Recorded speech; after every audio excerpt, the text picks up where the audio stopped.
चलिए आइए।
जनाब सलीम अंसारी साहब, एग्जीक्यूटिव मैनेजर के आज हमने आपके एम्बुलेंस सेंटर की थोड़ी सी देखा क्या कुछ है, तो बड़े खुशी हुई कि माशाल्लाह आपकी इतनी बड़ी फ्लीट है। आपको बहुत बहुत मुबारक हो। और इतनी अच्छी फ्लीट है जो कि पूरे मेरे ख्याल में कराची में दूसरी फ्लीटों से भी बेहतर नज़र आई मुझे, जो कि जिस हिसाब से आपने उसका स्टैंडर्ड मेंटेन किया हुआ है। तो थोड़ा सा आप उसको थोड़ा सा ब्रीफ और मुझे बता दीजिए उसके बारे में। सबसे पहले तो मैं ये बताऊं कि ये मुबारकबाद का मुस्तहिक हम लोग नहीं हैं। सबसे मुबारकबाद के मुस्तहिक जो है वो क़ायद तहरीक अल्ताफ़ हुसैन भाई हैं। उन्होंने हमें ये विज़न दिया, उन्होंने हमें ये बताया, इक्वलिटी का तरस दिया। उन्होंने हमें ये बताया कि लोगों की खिदमत अगर की जाए तो कैसे की जाए। उन्होंने हमें बताया कि डिस्क्रिमिनेशन से हमेशा अवॉइड करना चाहिए। उन्होंने कहा कि हर शख्स के साथ मसवाना सलूक हो, और आज यही वजह है कि हम लोग यहाँ पर अपनी एमरजेंसी सर्विसेज को तमाम लोगों के लिए ओपन टू ऑल, कोई भी किसी भी नस्ल, रंग, मज़हब, कोई भी हो, फ़िरका हो, पॉलिटिकल एफिलिएशन कोई भी हो, सबके लिए ये एम्बुलेंस सर्विसेज है। और तमाम लोगों को हम कहते हैं कि पक्के जो लोग हैं, आवाम हैं, आवाम ने भी हमारे साथ बहुत ताउन किया। ये एम्बुलेंसेज उनकी ही डोनेशन से आई है, और लिहाजा हमें फ़ख्र है कि हमारी आवाम भी ऐसी है कि वो हमारी एक दफ़ा कहने के ऊपर उन्होंने हमें इतनी सारी एम्बुलेंसेज दी। और इस सिलसिले में ये है कि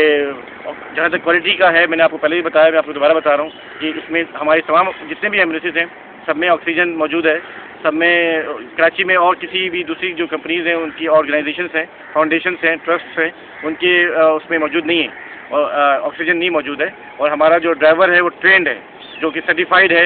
रेस्क्यू में और इमरजेंसी सिचुएशन के अंदर। तो उसको फर्स्ट एड की आपने तरबियत दी हुई है? जी, तरबियत दी है हमने। ये तरबियत का एहतमाम हाईवे पुलिस ने, फायर ब्रिगेड ने और सिविल डिफेंस ने किया है। और उस ट्रेनिंग का हम एक और मज़ीद रिफ्रेशर कोर्स भी अनकरीब शुरू करने वाले हैं, जिस सिलसिले में हमने हाईवे पुलिस, सिविल डिफेंस और फायर ब्रिगेड से दोबारा रब्ता कर लिया है। और अनकरीब in the next about 2 weeks हम दोबारा रिफ्रेशर कोर्स कर रहे हैं, क्योंकि हम चाहते हैं कि ये जो ट्रेनिंग इनको दी गई है वो ये भूलें नहीं, और उसी तरीके से काम करें जो कि जैसे कि वेस्टर्न कंट्रीज़ में होता है कि वो पैरामेडिक्स का रोल अदा करें और लोगों की जान बचाएं। क्योंकि जैसे कि शरीयत में है, मज़हब में है कि जिसने एक शख्स की जान बचाई गोया उसने पूरी इंसानियत की जान बचाई। तो हमारा नस्बुलानी यही है। तो ये आप ये एम्बुलेंस सर्विस पाकिस्तान के किस किस हिस्से में ले जाना चाहते हैं? और आपके हॉस्पिटल्स भी हैं, क्लिनिक्स भी हैं, तो इनका क्या प्रोग्राम है? ये सिर्फ के अंदर ही महदूद रख रहे हैं या आगे भी ले जाने का आपका प्रोग्राम है? जी, हमारा जो फ्यूचर प्लानिंग तो ये है कि हमारे पूरे पाकिस्तान में हमारी एम्बुलेंस सर्विस, हमारा ब्लड बैंक, हॉस्पिटल, डिस्पेंसरी मौजूद हो। और इस सिलसिले में जो सबसे मेजर बैरियर है वो फंड्स की अदम दस्तयाबी है। हमारे पास इस वक्त तक इतने फंड्स मौजूद नहीं हैं कि हम इसको इतने बड़े लेवल के ऊपर एक्सपेंड कर सकें, लेकिन जैसे ही हमारे पास